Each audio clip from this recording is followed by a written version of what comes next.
Welcome to today's presentation, the SAR Genealogical Research Library and Revolutionary War Ancestor Research. My name is Joe Hardesty, and I'm the library director of this beautiful library. We're located in Louisville, Kentucky, on Main Street in beautiful historic Museum Row. We invite visitors to visit our library and research until closing every day. And if you're not here to research, we invite you to come in and attend one of our frequent presentations that we hold here. We'd be delighted to assist you in any way we can during your visit. So in today's presentation, what you will learn today includes the benefits of searching the SAR library catalog, available to researchers 24 hours a day, 7 days a week. We'll also talk about the SAR magazine as a valuable research tool that you could access from home, as well as searching for patriotic service in the form of material aid to the Revolutionary War cause, and also searching Ancestry.com's subscription for the SAR membership applications, and also the value of searching FamilySearch.org, and particularly their research wiki. And we'll be concluding today's presentation with discovering additional research tips available at the SAR. So let's suppose you're going to visit our website at library.sar.org, and at this page you'll see some valuable information that you'll want to consult before you travel to visit us, including our address and phone number, the hours that we're open, our admission fees, and parking options available to our visitors. Also, you may want to also check out our guidelines for visitors who come here. That's important to follow those, as well as what library databases we subscribe to for your use here. And we do, again, have a valuable catalog, which I want us to share with you right now. So take your mouse and you click on Catalog, and you'll go to this page. And in our catalog, again, anyone could use it, whether you're a member of SAR or not, and it can be accessed from any place at any time. So let's suppose you're visiting our catalog and you're researching a family genealogy, say Baldwin family, for example. You would just simply type in Baldwin family and click search. And here you'll see that the computer has given you a result of 48 Baldwin family genealogies in our library catalog. And you'll see there is the call number to that particular book on our shelf. You'll notice that it was published in 1881. That particular genealogy is in the public domain. Many of our books in our collection are in the public domain and has been digitized and made available to our researchers. The next title down you'll see is the Summerfield Baldwin genealogy. It too is an ebook. And if you wanted to see that ebook, you'd simply click on the title, in this case, Summerfield Baldwin, and you'll be taken to this page. Now you'll scroll down the screen to electronic resources, and there, click here for ebook. And it's just as simple as that. You click on that link and it opens right up for you on your computer screen.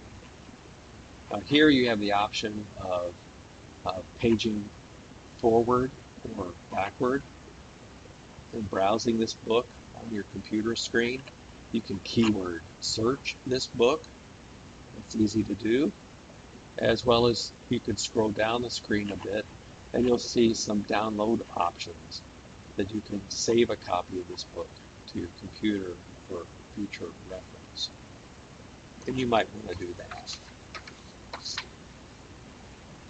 Now, let's suppose that you've searched our catalog and there isn't a family genealogy that interests you.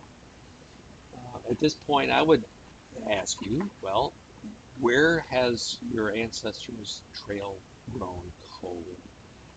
Think location, location, location, like a realtor.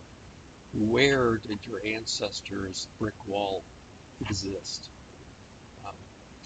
You may be living, let's say, in Iowa right now, and your ancestors were from New York, and their generation previous was in Vermont, let's say.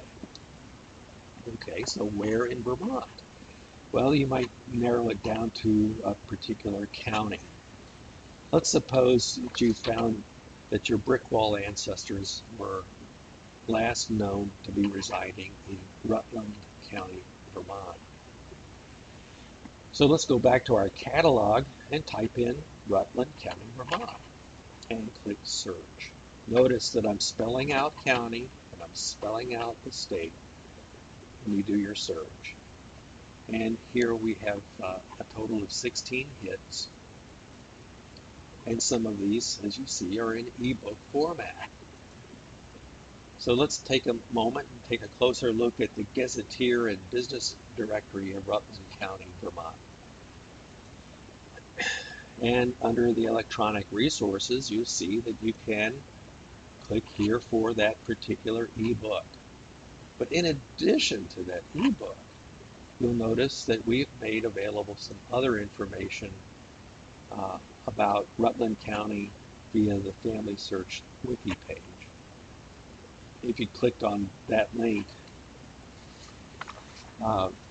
it will take you to the FamilySearch page, and there is on the right an image of the state of Vermont and its county courthouse there in Rutland, Vermont, and a number of valuable research links is available on the left. And if we enlarge that list, you'll see that there's a number of additional options available to you. So this is an added resource that our catalog makes available to you.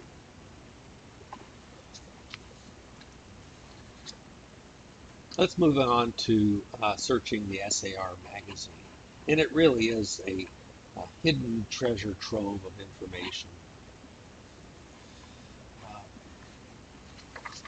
To get to the SAR magazine collection, one would first visit the SAR.org website in the internet browser.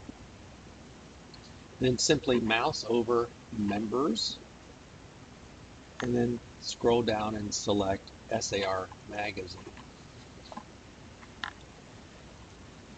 Here, at this point then, you'll be given a number of options. One is you can browse the SAR magazines from 2012 to present. But if your ancestor, you think perhaps was cited in a magazine prior to that, we have other options as well. The older digital copies from 1906 to 2016. Now before we click on that, let me just suggest that you go down further and you'll see a printable instructions sheet. It's really a good idea to click on that printable instruction and download that to your computer and print it off. It has a lot of other valuable search techniques of the magazine collection. But let's go ahead and click on older digital copies of the SAR magazine. And you'll be taken to our login screen. Now we're going to provide you with all the information you need to log into the magazine collection, you would make sure that the entity ID is set at 56. The username we give you is simply SAR. I don't believe it's case sensitive, but it might be. And are you ready for the password? Here it is. Our password is 2018. You simply type in that year of 2018 and click login.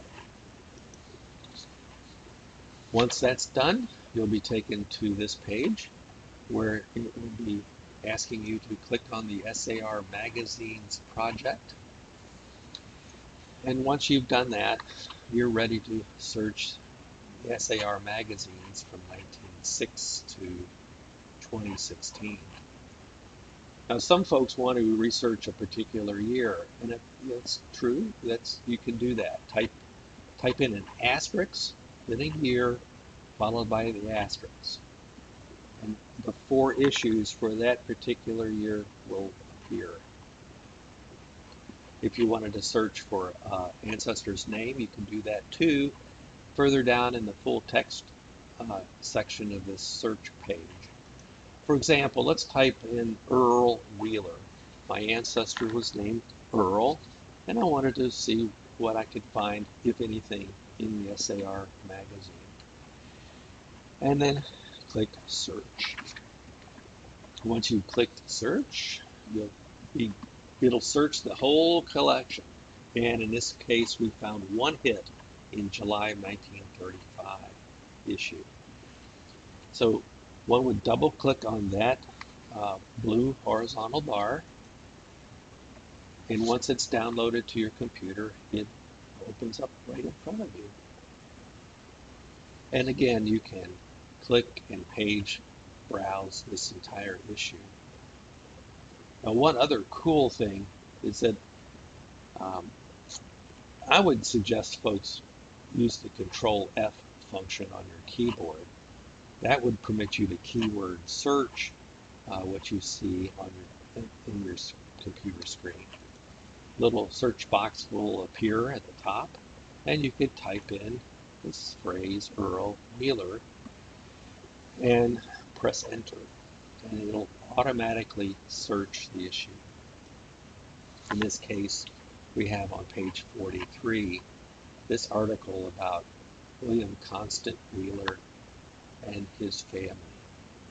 This is just a treasure trove of great information that you might not ordinarily get access to. So I invite you to take the SAR magazine for a search.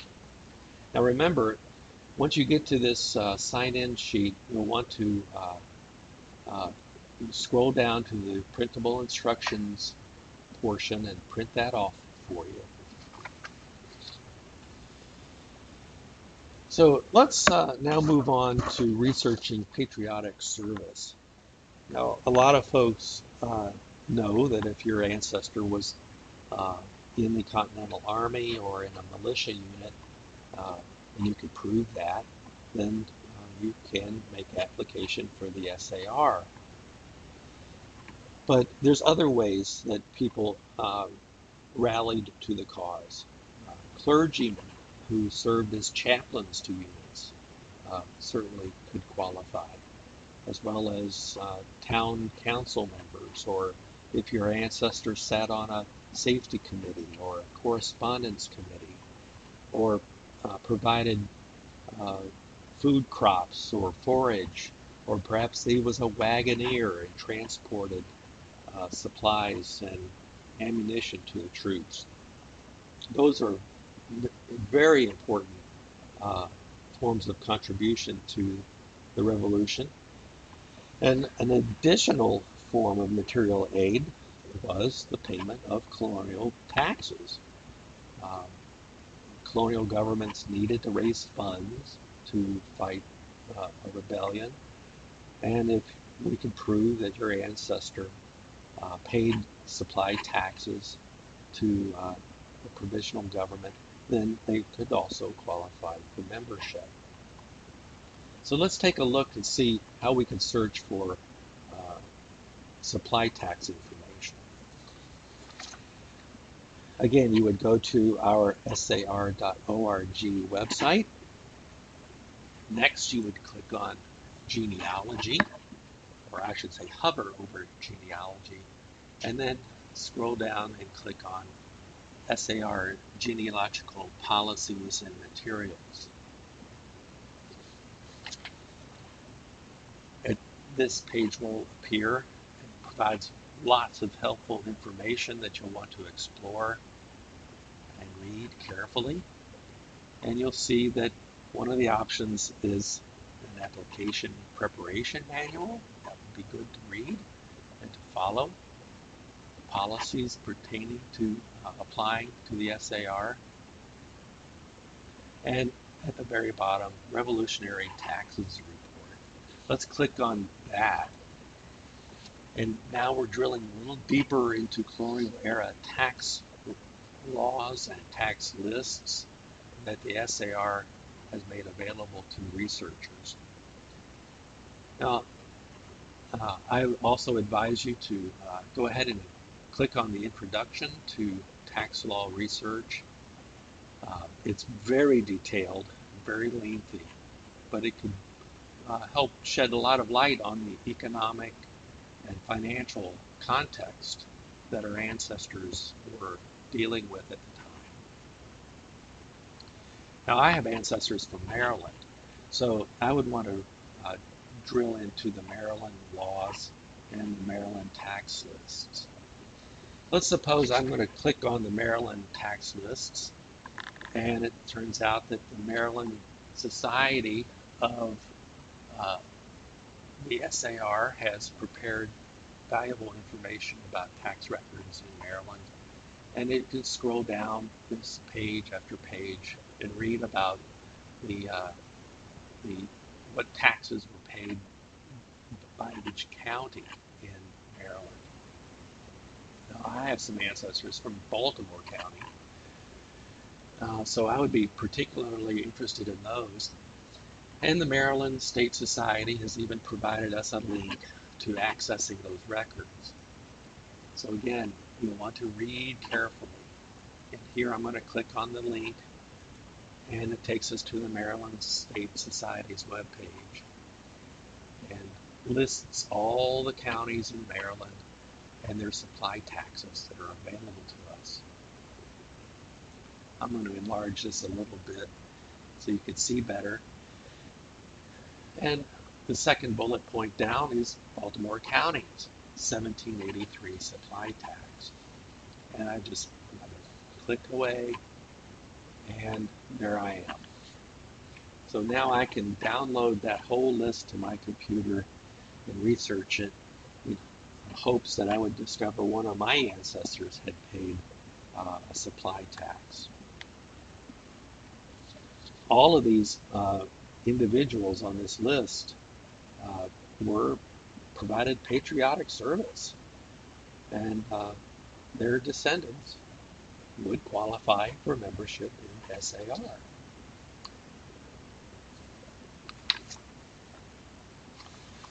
So let's move on to another resource now that I wanted to share with you, and that's Ancestry.com.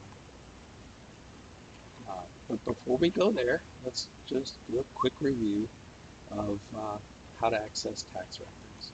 So again, we go to SAR.org, we hover over genealogy, we click on the SAR genealogy policies and materials, we select Revolutionary Tax Report, and finally select the colony that your ancestor was from and research that. So let's move on to Ancestry.com now and search for SAR member applications. If you do not have a subscription to Ancestry, almost every public library will, and you may want to contact your local library to see, and if they do, can they access it from home, or more likely you'll have to visit your library in person to access Ancestry. If you have a subscription at home, you can simply, either way, simply click on search and scroll down to card catalog. Librarians love card catalogs, and they're a great benefit to us. So once you click on card catalog, you'll be taken to this search screen. And here you'll want to simply type in the keyword SAR. It's a lot easier to do that than it would be to scroll down 32,600 separate data files in search of the one you want. So type in SAR and click search. And you'll be taken to this page.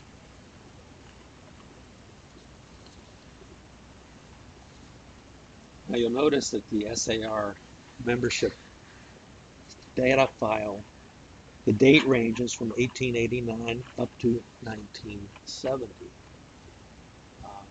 There are applications that have come in since then, but you would have to contact the SAR to access those later applications. But these are available now from 1889 to 1970.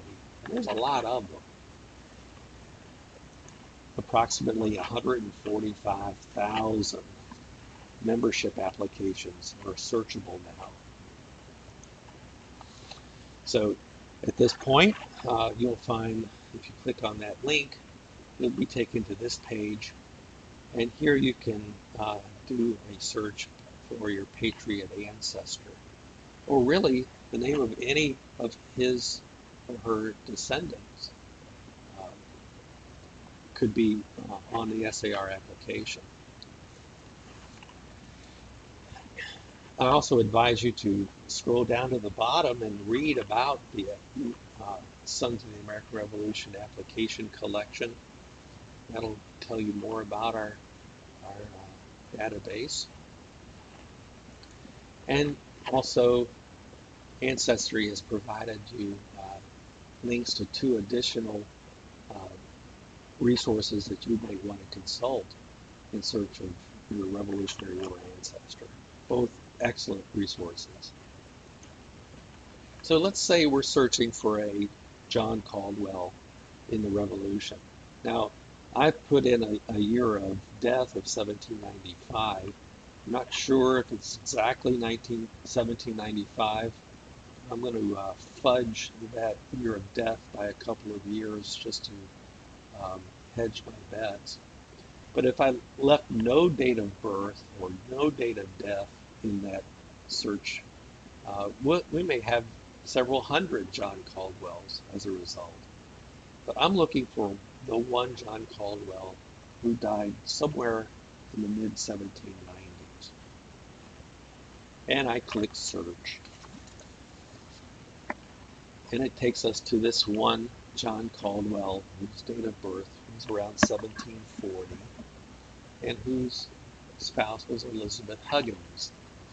And that's pretty consistent with what I've discovered so far. So I want to take a closer look at his record. So I'm going to click on New Record, and it'll take us to this abstract and a thumbnail image of his application. Now, if this sounds even better, I'm going to click on the thumbnail image, and it takes us right to this particular SAR member's application. This gentleman is Jesse Turner Crawford, who came in on his descendant was John Caldwell, and it looks like this application was created in June of 1946.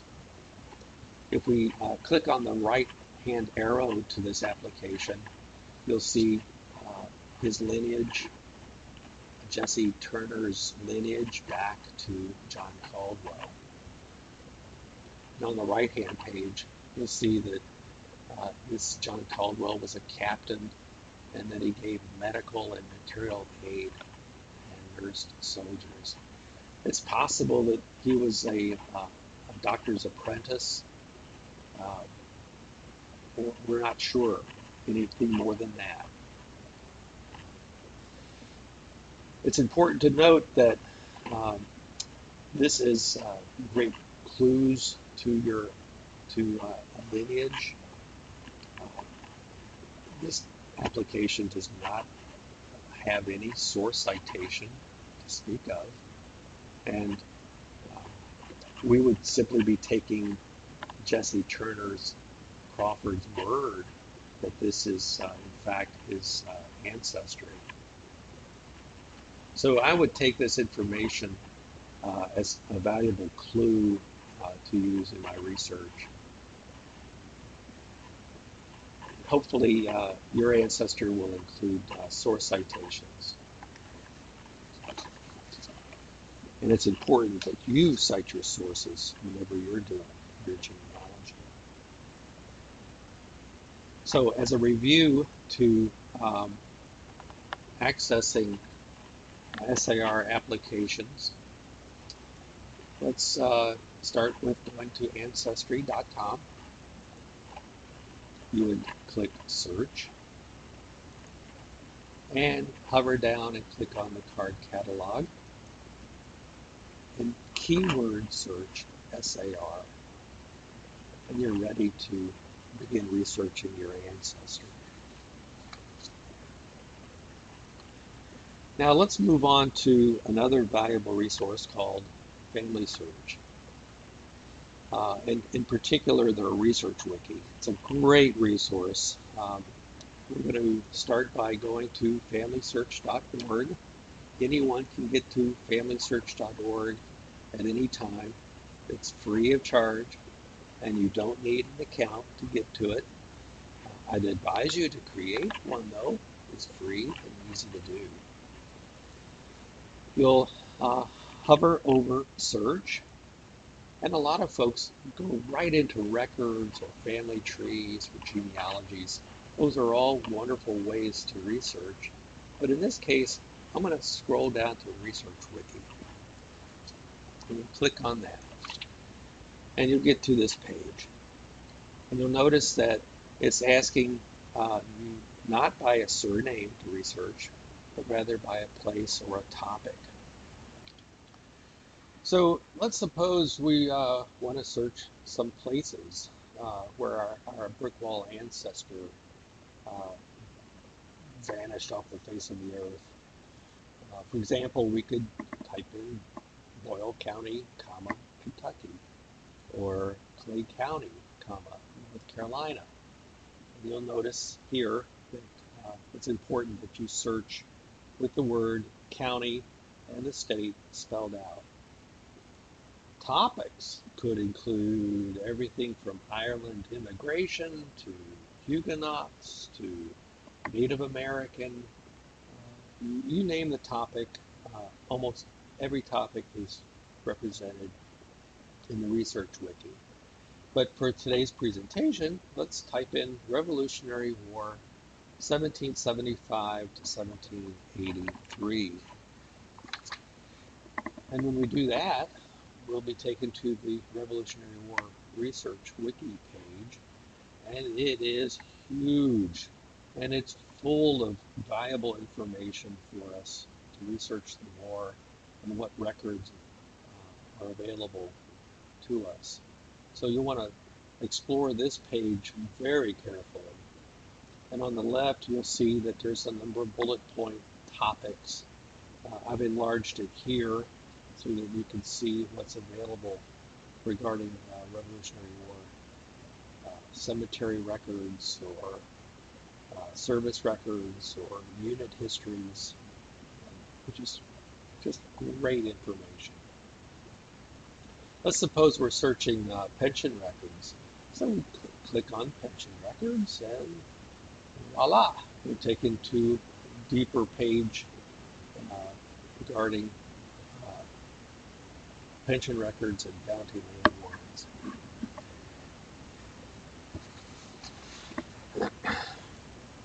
I'll enlarge that contents tab on the left, and you'll see that here you can dig deeper into pension rolls, and, soldiers that were struck off of the rolls. Maybe they received a pension at one time, and later it was denied them. That happened, and it's important to see that too. So all of these links are valuable resources for you. And with every single mouse click, you go further and further down the rabbit hole. I know you've experienced that before, but just remember there's always a back button. You click on it and retrace your steps. So a quick review of how to access resources via the FamilySearch wiki page. You would first go to FamilySearch.org, mouse over search,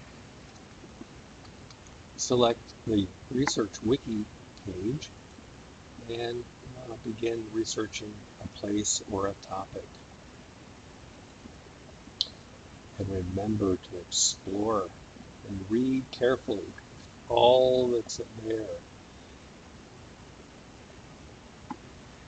So let's move on now and discover what other additional research tips may be available to us via the SAR, whether you're here in person or online. There is our web address again for you to bookmark on your computer. And when you get to this page, be sure to explore all this great stuff on the left-hand side. We've already talked about our catalog and guidelines, but there's other material here available that you'll want to explore. But right now, and in conclusion, let's scroll down to the very bottom to video resources. And we're going to click on that link. And here we've created for you a number of video tutorials and some full-length lectures that we've recorded and placed on our website. These you can watch anytime, anywhere. And if you like what you saw, then I invite you to share that with fellow members of your local genealogical or lineage society, and let that help you.